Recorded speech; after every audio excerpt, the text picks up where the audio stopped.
Vamos a ver ahora el siguiente texto que yo les había compartido, ¿verdad? Que es el flujo de efectivo desde la página 107, ¿verdad? Página 107 que está el flujo de efectivo y planeación financiera, ¿de acuerdo?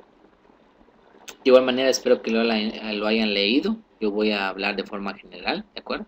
Entonces dice los objetivos de aprendizaje, dice el objetivo A, perdón, el objetivo 1, 2, 3, 4, 5 y 6.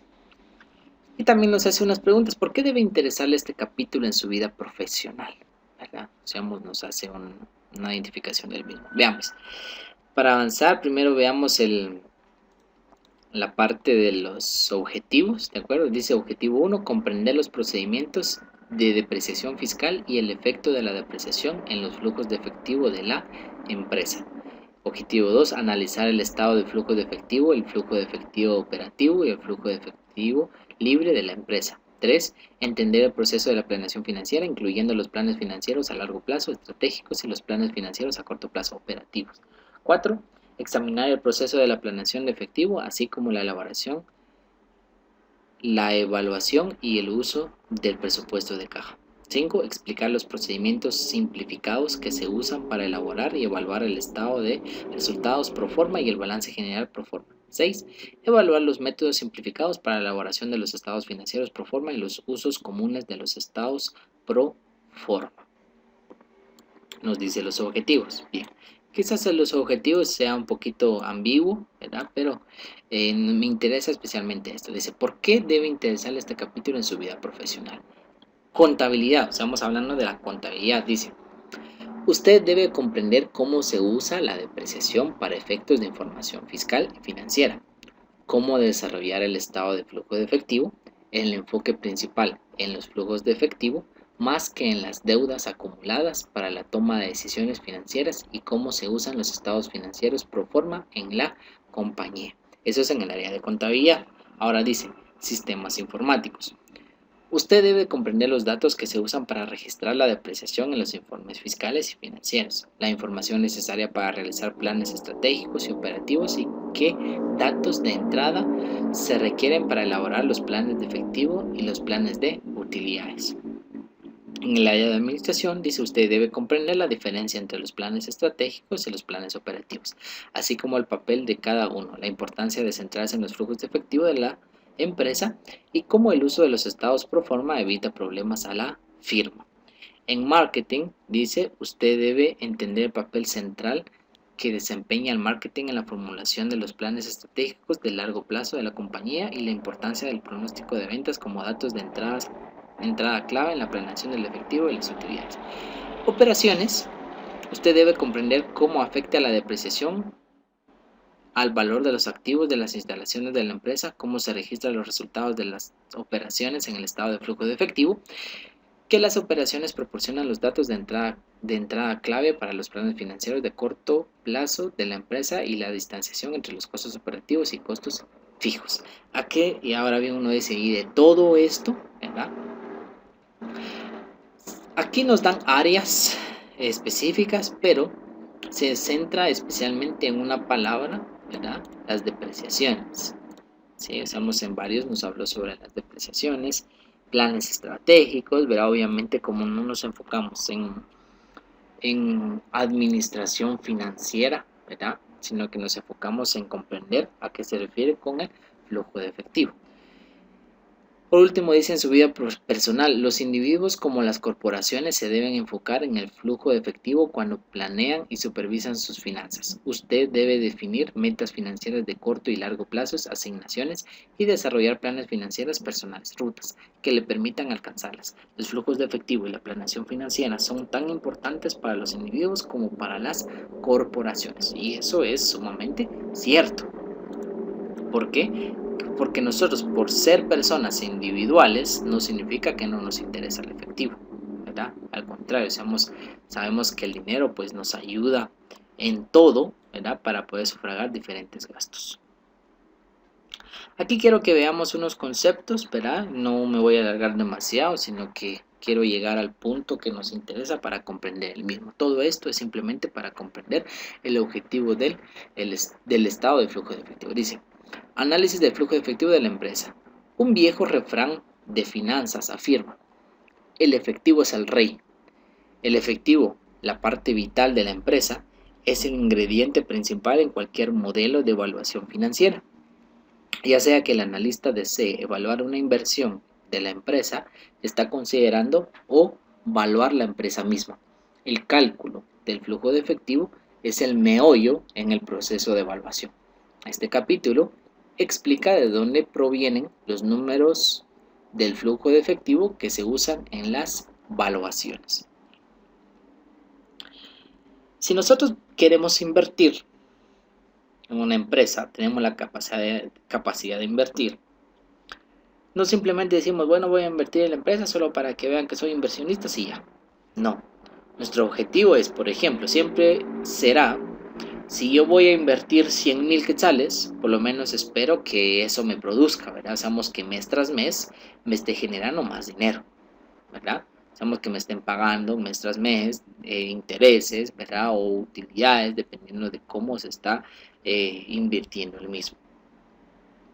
Si voy a trabajar, no voy a trabajar porque no tengo nada que hacer, ¿verdad? Seamos, por lo general, si buscamos un trabajo, no decimos, bueno, es que estoy aburrido, voy a buscar un trabajo y nada más solo para entretenerme, solo para matar el tiempo, no decimos para nada, al contrario, siempre decimos, bueno, voy a trabajar, ¿por qué? Porque quiero dinero, ¿verdad? Desde niños nos han enseñado, si quieres algo, es con dinero, ¿verdad? Nunca nos dijeron, mira, anda a la tienda y pedí esto y ya, y salís y te venís, ¿verdad? O sea, no, siempre había un dinero de por medio. Si compro algo, doy dinero. Si vendo algo, me dan dinero. ¿Verdad? Hacemos todo ese en torno al dinero, tanto en un sentido personal.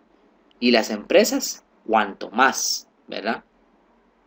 Ahí sí que las empresas tienen que identificar el mismo, ver si tienen la capacidad de generar efectivo, ¿verdad? Por ejemplo, en ventas. Que porque la entidad diga, bueno, tuvimos una ganancia de 1,000,000 de quetzales, excelente, dice ahí, utilidades 1,000,000, perfecto. ¿Por qué se generó esa ganancia? Recordemos que hay ventas, pero las ventas generan ganancia, ¿sí? O las ventas son una cuenta de ganancia, mientras más vendemos, más ganancia. Entonces, la pregunta es, ¿cómo identificamos si ese 1,000,000 de quetzales de ganancia que nos aparece esté bien la empresa o esté mal, ¿verdad? Así un ejemplo sencillo, si ustedes tienen su inversión en la empresa, ¿verdad? 1,000,000 de quetzales es lo que hay de ganancia para 10 personas, ¿verdad? 10 personas son los accionistas, hay 1,000,000 de quetzales, así que son 100,000 quetzales para cada uno. Ok, entonces ya se vieron cada uno con 100,000 quetzales, ¿verdad? Cuando uno sabe que tiene una ganancia de 100,000 en tal empresa, dice, bueno, decisiones. ¿Qué voy a hacer con esos 100,000? ¿Verdad? Digo, bueno, quiero que la empresa me dé los 100,000, ¿sí? Porque total es la utilidad, ya se pagó, ya está el impuesto, ya está todo. Entonces me están diciendo, bueno, hay 1,000,000 de quetzales de ganancia. Ok, perfecto, ¿sí? Entonces los accionistas vienen y dicen, bueno, queremos el 50%. Todos quieren el 50%. ¿Cuánto sería el 50%? 500,000 quetzales. Muy bien. Se solicita y pues nos dan la mala noticia, nos dicen, miren, no hay dinero, ¿verdad? No hay efectivo. ¿Cuánto es lo que tenemos caja y bancos y todo? Tenemos únicamente 30,000 quetzales. Entonces vean este panorama. Nos están diciendo que tenemos 1,000,000 de quetzales de ganancia neta, ¿sí? Utilidad neta. Pero tenemos en caja y bancos o el efectivo en sí solamente 30,000 quetzales. Y ahí cuando se hace la pregunta, ¿y dónde está la plata, verdad? ¿Dónde está el dinero? Todo está en cuentas por cobrar. ¿Qué quiere decir aquí? Que sí estuvimos vendiendo, solo que el único y gran problema, es que se vendió a crédito. No hay dinero. Entonces, ¿la empresa está bien porque está reportando 1,000,000 de quetzales de ganancia? No, no está bien, ¿verdad? Puede reportar 1 millón, 2 millones, 3 millones, 10 millones de ganancia. Puede reportar. Pero el detalle es, ¿hay dinero o no hay dinero? ¿Verdad? Porque ese es el punto, ese es el meollo, como dice aquí. Estamos ahí el meollo del mismo, ¿verdad? De que es fundamental el efectivo. ¿De acuerdo? Entonces espero me haya dado a entender en esa parte, ¿sí? Aquí hay un pequeño concepto, dice depreciación, parte de los costos de los activos fijos que se deducen de los ingresos anuales a través del tiempo. Es otro concepto que nos da. Veamos qué nos dice aquí de depreciación. Para efectos de información fiscal y financiera, las empresas generalmente no pueden deducir como gasto el costo total de un activo que estará en uso por varios años. ¿Qué quiere decir acá? Que recordemos, vean, cuando se compra algo es un gasto, es una pérdida, ¿sí? Por ejemplo, si vamos a comprar una computadora, ¿sí? Tenemos la computadora, pero tuvimos que dar dinero, es un gasto que se hizo, ¿de acuerdo? Pero las entidades no pueden generar un gasto el total del activo que se adquirió. Por ejemplo, compramos un vehículo por 100,000, así que de gastos de una vez 100,000, ¿sí? No lo permite, como dice aquí, no se permite de que todo eso se genere como un gasto, porque va a estar en uso por varios años, ¿sí?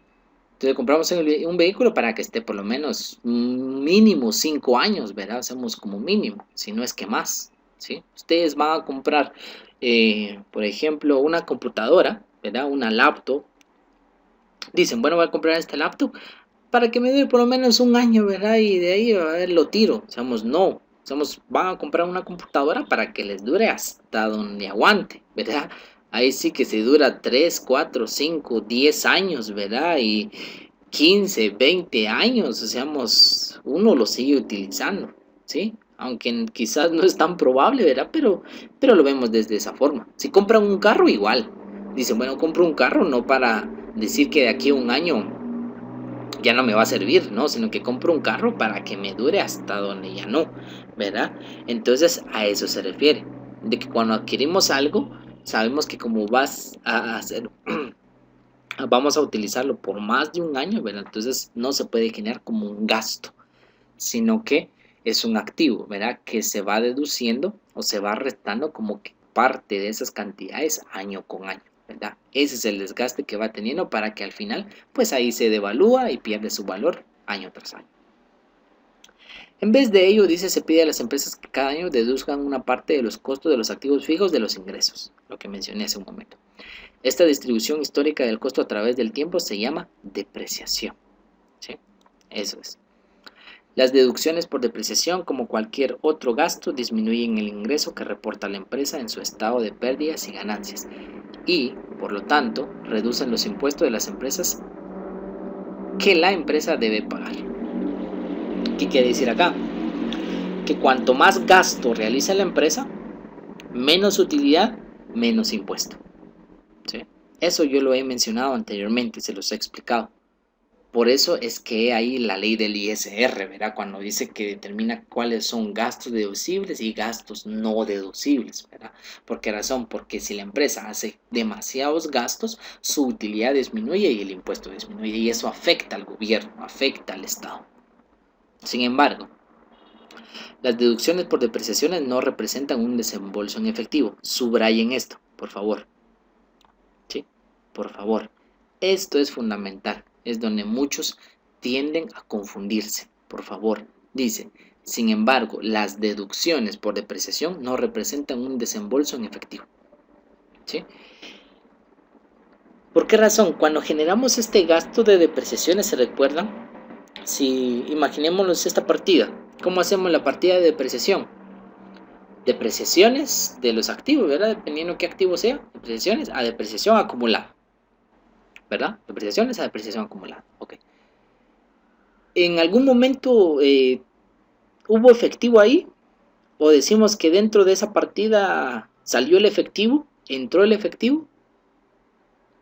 Nada, ¿verdad? O sea, no hubo movimiento del efectivo ahí.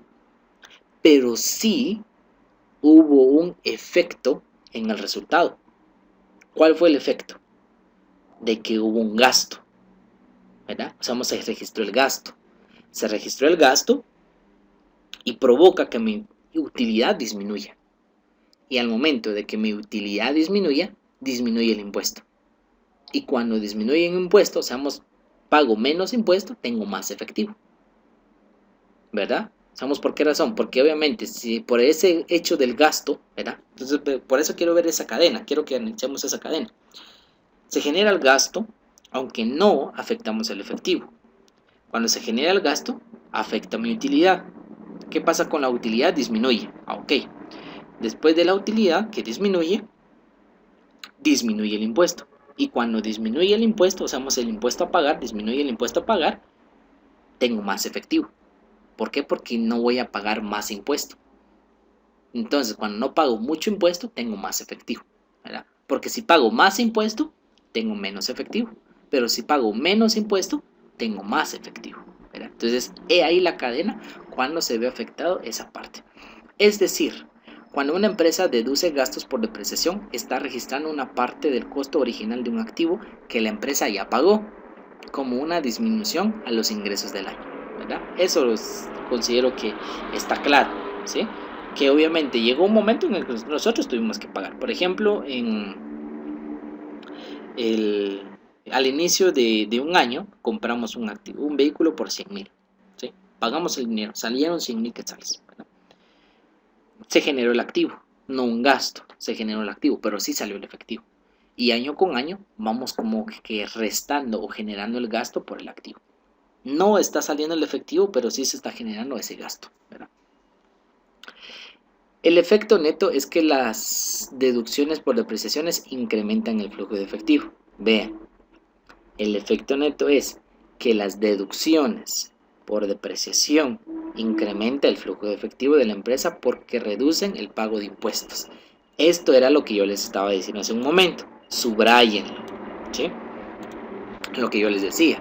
Aumento mi gasto por depreciación, disminuye mi utilidad, disminuye el pago de impuesto, aumenta mi efectivo, ¿verdad? Tengo más efectivo. Eso es lo que está diciendo acá. Por eso dice, incrementan el flujo de efectivo de la empresa, porque reducen el pago de impuestos, ¿verdad? Estamos bonito esto.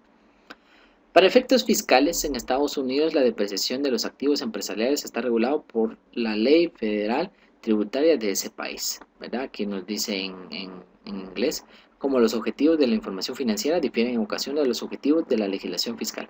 Las empresas están con frecuencia métodos usan con frecuencia métodos de apreciación para la información financiera distintos de los que se requieren para los propósitos fiscales. Mantener dos series diferentes de registros para estos dos propósitos es legal en Estados Unidos. ¿Verdad? O sea, esto nos está diciendo que es legal en Estados Unidos manejar como que dos informaciones financieras. ¿Sí? Dice, la depreciación para efectos fiscales se determina usando el sistema modificado de recuperación acelerada de costos, el MACRS. ¿Sí? Y las siglas en inglés. Existen varios métodos de depreciación para efectos de información financiera. Todos los métodos de depreciación de un activo requieren que se conozca el valor y la vida depreciable de este. ¿Sí? Está dando ese detalle. Valor depreciable de un activo. Dice, de acuerdo con los procedimientos básicos del MACRS, el valor depreciable de un activo, el monto que se depreciará, ¿sí? Es su costo total, incluyendo los costos de instalación. Incluso si se espera que el activo tenga algún valor residual al final de su vida útil, la empresa puede hacer deducción de depreciación sin problema por un monto igual al costo inicial del activo. Simplemente aquí nos está mencionando que lo que se deprecia es el costo total del activo. Aquí nos da un ejemplo y es muy interesante. Dice, Baker Corporation adquirió una nueva máquina a un costo de 38,000 quetzales, con costos de instalación de 2,000. Vean entonces, adquirió una máquina de 38,000, ese es el costo, pero aparte de eso tuvo que pagar 2,000 para la instalación. Cuando la máquina se retire de servicio, Baker espera venderla como chatarra y recibir $1,000. Consideramos que $1,000. No recuerdo que si dije que sabes, pues son $1,000. Aquí $38,000, $2,000 y $1,000 por ahí. Sin importar su valor residual esperado, el valor depreciable de la máquina es de 40,000. Costo, vean lo siguiente, si no nos vamos a perder. Dice que aquí la máquina se espera, o sea, el dueño espera venderla al final de su vida útil en $1000, ¿sí? Pero aquí dice, sin importar su valor residual esperado, el valor depreciable de la máquina es de 40,000, o sea que lo vamos a depreciar en 40,000. Y uno dirá, ¿por qué 40,000 si el valor es de 38,000? Sí, pero si hicieron costos de instalación de 2,000, se suma, por eso dice aquí costos de 38,000 más costos de instalación de $2,000, ¿verdad? Sumando así 40,000 perdón, $40,000 reales del costo del activo, ¿sí? Bien. Vida depreciable de un activo, dice el tiempo en el que se deprecia un activo se reconoce como la vida depreciable, ¿verdad? O la vida útil, como nosotros ya lo conocemos. Espero que hayan leído esta parte, me interesan otros detalles importantes porque si no se nos va el tiempo. Bien, voy a terminar con esto, dice. Desarrollo del estado de flujo de efectivo. El estado de flujo de efectivo presentado en el capítulo 3 resume el flujo de efectivo de la empresa durante un periodo especial. Tenga presente que el analista normalmente agrupa el efectivo con los valores negociables cuando evalúa la liquidez de la compañía. Por tanto, vamos a ver por qué tanto el efectivo como los valores negociables representan una reserva de liquidez. Esta reserva se incrementa con los flujos de entrada y se disminuye con los flujos de salida. Veamos esto, este me interesa. Dice, observe también que los flujos de efectivo de la empresa se divide en 1. Flujos operativos. Era lo que les mencionaba anteriormente. Aquí en la NIC 7, aquí está, vean, actividades de operación, es lo que dice acá. Flujos operativos, flujos de inversión, actividades de inversión. Y flujos de financiamiento, actividades de financiación. Sí, es lo mismo, ¿de acuerdo? Financiamiento. Ahora dice, los flujos operativos son las entradas y salidas de efectivo relacionadas directamente con la producción y venta de los bienes y servicios de la empresa. Tal vez aquí nos explica un poquito más, ¿verdad? Estamos aquí, de una vez nos está diciendo que los flujos operativos o las actividades de operación son las entradas y salidas del efectivo relacionadas directamente con la producción y venta de los bienes y servicios de la empresa, a lo que se dedica la empresa, ¿verdad? Los flujos de inversión son flujos de efectivo relacionados con la compra y venta de activos fijos. Era lo que yo les decía anteriormente, todo lo referente a activos fijos. Y con inversiones patrimoniales en otras empresas, ¿verdad? Inversiones que sean mayores a 3 meses, ¿sí? No se les olvide. Como es evidente, las transacciones de compra producen salidas de efectivo, en tanto que las transacciones de venta generadas entradas de efectivo. Subrayen esto, dice, como es evidente, las transacciones de compra producen salida del efectivo, y es cierto, ¿verdad? Cuando compramos, sale el dinero, y cuando vendemos, entra el dinero, ¿verdad? Entradas del efectivo. Por favor, analicen eso. Los flujos de financiación resultan de las transacciones de financiamiento con deuda y capital, o sea, préstamos y el patrimonio neto, ¿verdad? Contraer deuda a corto o largo plazo generaría una entrada de efectivo, ¿sí? En tanto que el reembolso de deuda produciría una salida de efectivo. De manera similar, la venta de acciones de la compañía produciría un ingreso de efectivo y el pago de los dividendos en efectivo o la readquisición de las acciones generaría una salida de efectivo, ¿verdad? O sea, aquí nos está mencionando lo que es el movimiento del efectivo o el flujo de efectivo, ¿verdad? Entradas, salidas, ¿sí? Del efectivo, ¿de acuerdo? Si estoy adquiriendo un préstamo, es una entrada de efectivo, genera un pasivo. Si emito o vendo acciones, recibo el efectivo. Si pago dividendos, o sea, las ganancias que genera la empresa a los accionistas propietarios, es una salida del efectivo, ¿verdad? Por eso nos está mencionando acá. Entradas y salidas del efectivo. Aquí nos da clasificación de entradas y salidas de efectivo. De hecho, el estado de flujo de efectivo resume las entradas y salidas del efectivo durante un periodo específico, ¿verdad? La tabla 4.3 clasifica las entradas, fuentes y salidas, usos básicas de efectivo. Por ejemplo, si el saldo de las cuentas por pagar de la empresa aumentara $1,000 durante el año, el cambio sería una entrada de efectivo. Si el inventario aumentara en $2,500, el cambio sería una salida de efectivo, ¿verdad? Aquí nos está diciendo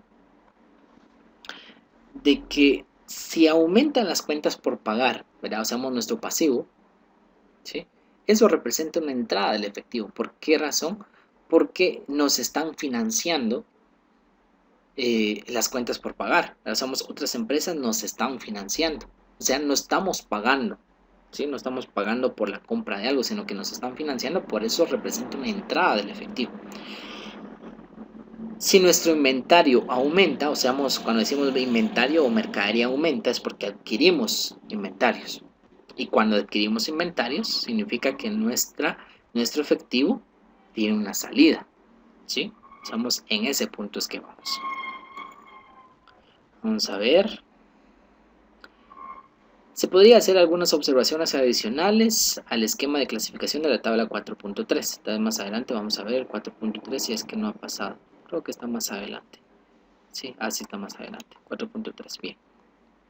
Dice, la disminución de un activo, tal como el saldo de la caja de la empresa, es una entrada del efectivo. ¿Por qué? Vean pues, aquí sí hay que realizar mucho análisis. La disminución de un activo. Cuando disminuye un activo, representa, como dice ahí, una entrada de efectivo. ¿Sí? ¿Por qué razón? Vuelvo a repetir, dice la disminución de un activo, tal como el saldo de caja de la empresa, es una entrada de efectivo. ¿Por qué? Porque el efectivo que ha estado invertido en el activo se libera y puede usarse para algún otro propósito, como pagar un préstamo. Por otro lado, un aumento del saldo de caja de la empresa es una salida de efectivo, porque se inmoviliza efectivo adicional en el saldo de la caja de la empresa.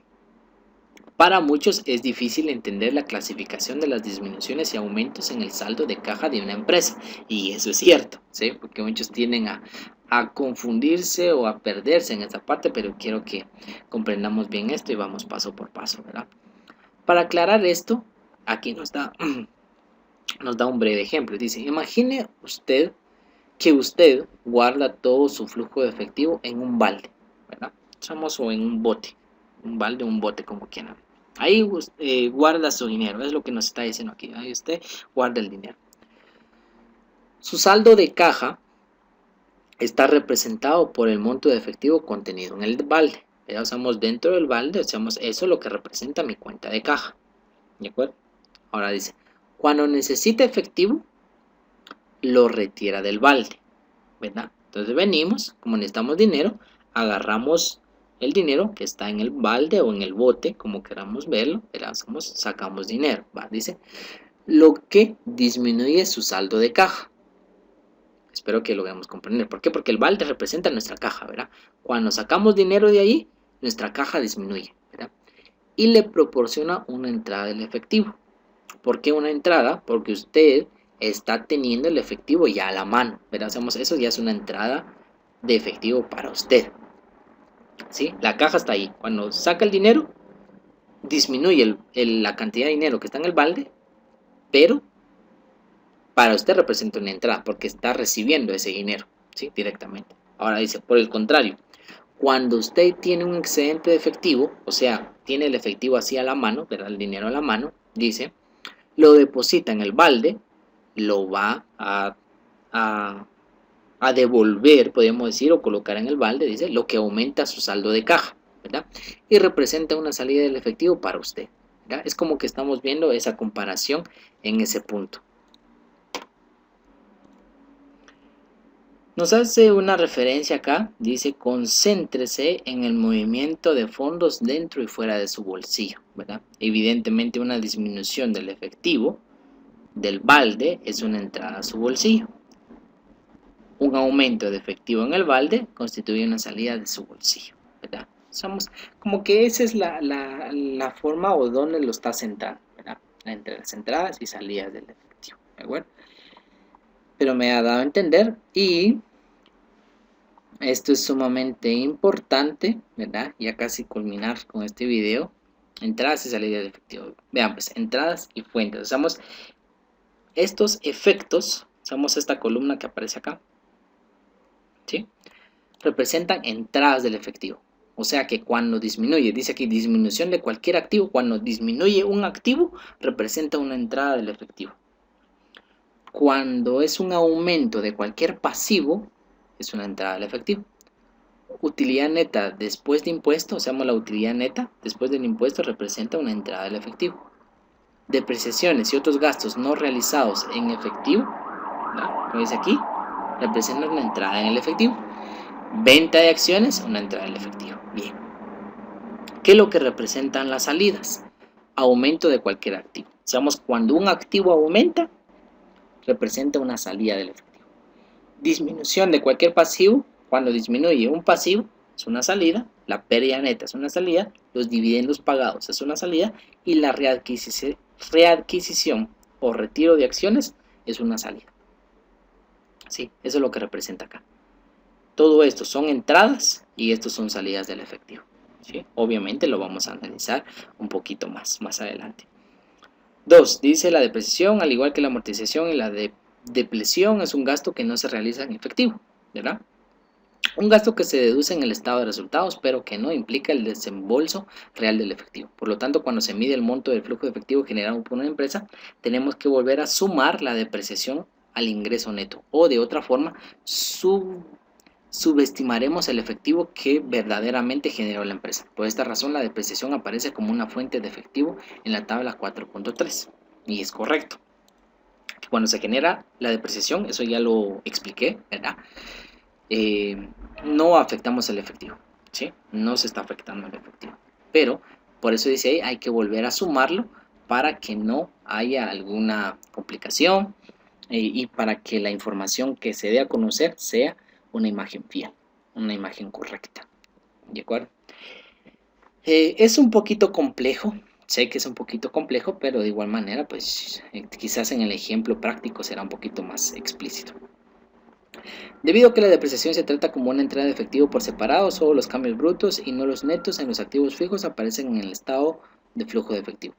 El cambio en los activos fijos netos es igual al cambio de los activos fijos brutos menos el cargo por depreciación. Por lo tanto, si consideramos la depreciación como entrada de efectivo y también en la reducción en los activos fijos netos en lugar de los activos brutos, estaríamos considerando 2 veces la depreciación. Y sí es correcto, ¿verdad? ¿Por qué razón? Vean pues, aquí como nos dice, hay que considerar los activos de cambios brutos, como lo dice ahí, es el costo real. Por ejemplo, cuando lo adquirimos el activo en 100,000, eso es el costo. Después de un año, 2 años, eso se convierte como en un valor bruto, ¿verdad? ¿Por qué razón? Porque no es un valor neto. El valor neto nosotros lo llamamos valor en libros, porque después de 2 años, esos 100,000 quetzales no tienen el mismo valor, ¿verdad? Porque tiene una depreciación acumulada, ¿verdad? Entonces, por eso, como nos dice ahí, dependiendo de cómo se está representando la información financiera, hay que identificar si se está reflejando un valor bruto o un valor neto, ¿sí? Entonces, si se refleja un valor bruto, es porque hay cuentas de depreciaciones. Y esas depreciaciones tienen que, podríamos considerar, eliminarse en un momento dado, ¿verdad?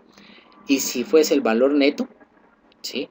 Entonces hay que sumar el valor de depreciación al valor neto, ¿verdad? ¿Por qué razón? Porque cuando se representa el valor neto significa que ya se restó la depreciación acumulada, ¿sí? Y cuando se resta la depreciación acumulada significa que como que hay un cambio en el activo y eso va a afectar en la información financiera. Vamos a decir que como que hubo ventas de activo y no es así, ¿verdad? No hubo ventas, sino simplemente se les redujo la depreciación acumulada, ¿de acuerdo? Entonces es ahí que la información sería errónea, ¿verdad? No sería una información verídica. Y el 4 dice: los registros directos de los cambios en las ganancias retenidas no se incluyen en el estado de flujo de efectivo. En vez de ello, los registros de rubros que afectan las ganancias retenidas aparecen como utilidades o pérdidas netas después de impuestos y dividendos pagados, ¿sí? Entonces acá nos mencionan los cambios en las ganancias retenidas, ¿verdad? No se incluyen en el estado de flujo de efectivo, ¿sí? Veamos aquí si hubo algún cambio determinado, pero en un sentido, veamos si no haya afectado el efectivo directamente, ¿de acuerdo? Veamos, por eso dice ahí, no se incluye en el estado de flujo efectivo. En vez de ello, los registros de rubros que afectan las ganancias retenidas aparecen como utilidades o pérdidas netas. Es lo que nos dice acá, ¿verdad? Veamos, no es una ganancia retenida, sino que se va a identificar como utilidades netas, ¿verdad? Después de impuesto y reserva, o después de impuestos pagados, como lo dice ahí. Aquí nos aparece la elaboración del mismo. Obviamente esto no es importante, pero por el momento, en este caso, en nuestro la parte explícita que estoy realizando, no lo consideraré necesario, ¿de acuerdo? Entonces, por favor, analícenlo. Ya el video ya está hecho, ¿de acuerdo? Entonces solamente analicen esa parte y por cualquier duda estoy a la orden, ¿sí? Entonces lo dejamos hasta acá. Ánimo cada uno y seguiremos realizando los siguientes videos más adelante.